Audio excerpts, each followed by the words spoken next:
Have you entered the Master Builders People's Choice Award sponsored by WeatherTex yet? This is your opportunity to compare the individual and display home winners from our regional housing and construction awards and choose your two favourites. Here's a quick how-to of the entry process. There's a ton of entries to choose from and you're allocated 2 votes. Simply scroll through the homes, find one you like and give it your vote. If you'd like to take a closer look at the property before making your vote, click on the picture and you'll open up this panel. Here, you can look at further photos to assist in making your decision.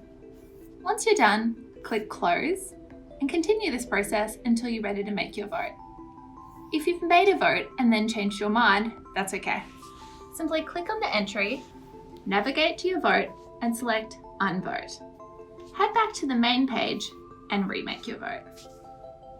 If you're searching for a specific entry number or property name, just type it in the search bar at the top. You can also search by region too. Once you've made your 2 selections, you're done. Simply navigate away from the page. The winner of the People's Choice Award will be announced at the Queensland Housing and Construction Awards. Happy voting and good luck!